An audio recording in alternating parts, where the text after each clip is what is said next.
Hey everybody, welcome to Average Guy Opinions. I'm your average guy, John Corelli. I don't want to say happy Pearl Harbor Day because it was a horrific event in U.S. history, but today is December 7th. By the time I get this out, it'll be December 8th most likely. But December 7th, 1941 was when the Japanese attacked the American air and naval base at Pearl Harbor. Um, and it's an interesting time in history, and a lot of things came about, obviously, from that happening. There are still survivors. Most of them are 98, 99, and 100 years old. There may be a couple older than that. I haven't looked much into it, but it's amazing. Some of those guys are still alive, pretty cognizant too, from the few articles I read today. Now, let's look upon its mark in history, because it was kind of funny. I don't really want to say funny, because it's a very sad statement of where we are today. But I looked and saw that they had the flags at half staff, and I said, "Hey, anyone know why they're half staff today?" And people are like, "No." I go, "Big event in history this day? No. 80 years ago? No." And these were adults I was talking to after school, not kids. It's like Pearl Harbor. They're like, "Oh yeah." Somebody said Bob Dole also died, and I know Bob Dole was, I believe, was in World War II. I'm pretty sure. So I didn't even know he was still alive. So thank you, Bob Dole. Thank you all for your service. And I've mentioned this before that I think World War II was the last legitimate war that the United States was really involved in. Most of the other ones were based on fighting communism in countries that may or may not have been our business to do that in. Vietnam, Korea, and then this century, pretty much wars over oil, and even last century, really. Look at most of the Gulf War. Yeah, there was a madman in power. Who put him in power? This guy. The United States put Saddam in power in 1980, right after the Iran hostage crisis in 1979, and we let those two countries, Iraq and Iran, beat the crap out of each other for about 8 years. While we also supplied arms to both sides. But I didn't come to talk about Iran-Contra. I came to talk about Pearl Harbor. I honestly don't know a ton about it. I know a lot of lives were lost. I know that there was a theory for a while that the Japanese attacked by mistake, or thought that we had attacked them and then retaliated. No, it was proven later that this was an all-out attack to take out the one of the biggest naval air bases in the world at the time and take out our Pacific Fleet, because that was obviously a threat to the Japanese, and that would be proven later on in the war, as a war kind of attrition eventually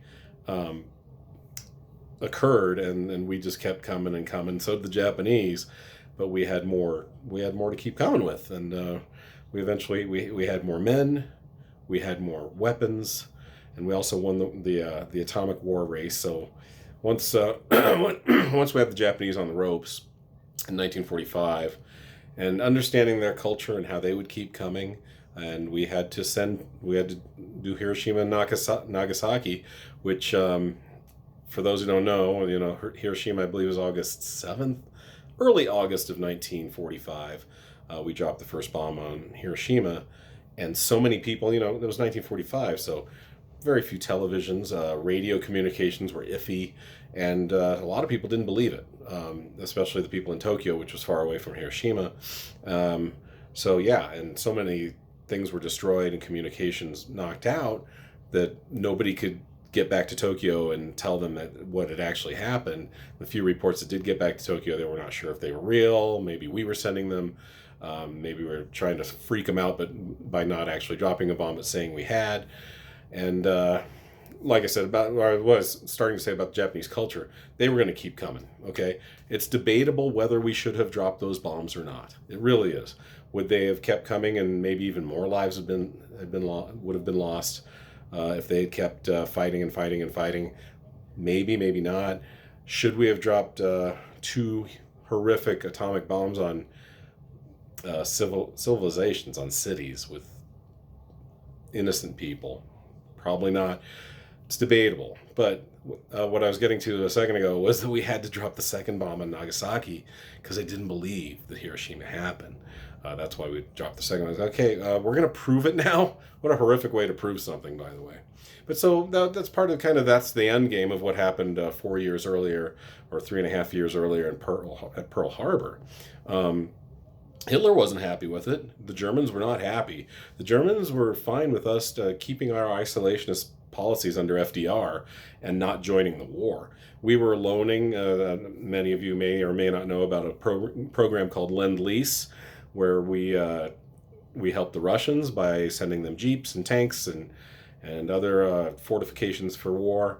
And they kind of kept the Germans at bay when the Germans opened up that front in 1939. Once again, unwisely. Hitler wasn't very smart.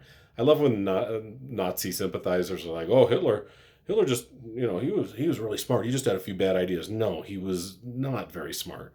He knew how to manipulate the system, and he knew how to become a leader, but he had no idea what he was doing. Even though he was a lance corporal in World War I, he was a lance corporal. He wasn't a general.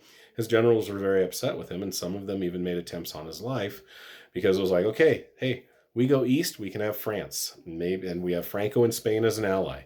The Scandinavian countries don't want to seem to mess with us. We have Italy as an ally, and we've easily kicked Poland's ass, and everyone else south of there is scared of us, and we have signed a non-aggression pact with Stalin and Russia. We got Europe. We got it.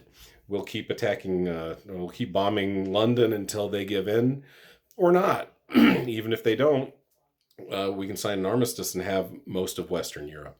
And unfortunately, Hitler's like, no, I'm going to break a non-aggression pact after 6 weeks that I signed with Stalin, and just try to push eastward. Always good to engage in a land war in Asia in winter. Great idea, Hitler. Anyway, sorry, I'm getting off of the track.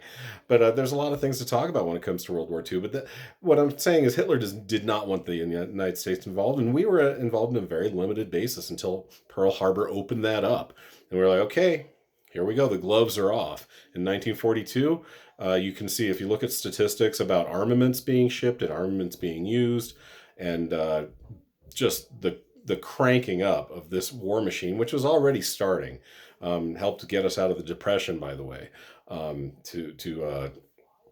to make things for the war, whether it was arms, whether it was food rations, whatever it took. This country helped build its later on almost unbeatable economy, which took us all the way through the end of the century. For the next 60 years, that war pushed that.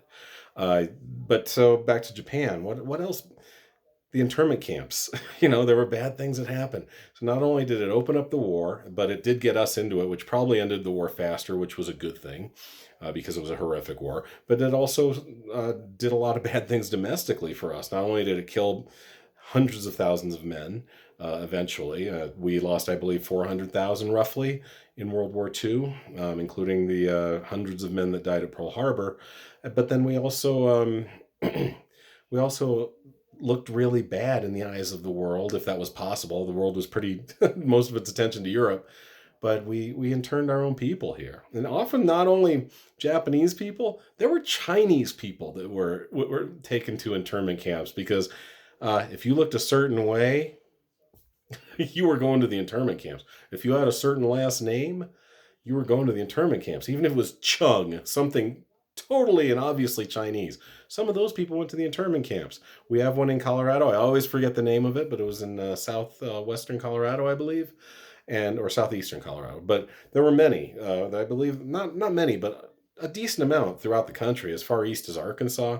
A couple in California, I believe. A couple in Texas. And we had our one in Colorado, and it's nothing to be proud of.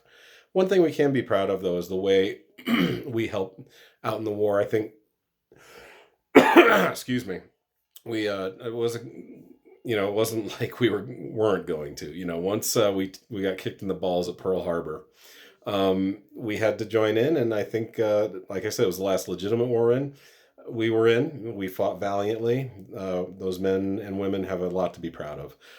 I do want to leave you with a joke, because it's one of my favorite things. In Animal House, there's a scene where John Belushi is trying to get the rest of the frat all psyched up, and he's all angry, and we're not going to take it anymore. Those one types of let's win one for the Gipper type of speeches. And he goes, "It's not over. Was it over when the Germans bombed Pearl Harbor?" And Otter's like, "Germans?" He goes, "Don't stop him. He's rolling." So I love that. So even Pearl Harbor can bring a smile to my face. When you have the brain of a comic, that's what can happen. Anyway, I salute everyone that's 100 anyway. You made it to 100 and you're a Pearl Harbor survivor. Just an interesting time in our history. So I could go on, and I've gone a little bit over my time. So thanks, you guys, and salutations to all of our service members who have. This is just, I guess, this is like a late Memorial Day or a Veterans Day. Thank you all, and just an amazing part of history, an unfortunate part of history, but something that we should always look back and never forget. All right, thanks, guys. I'll talk to you next time. Have a great night, day, whatever you're having. Bye.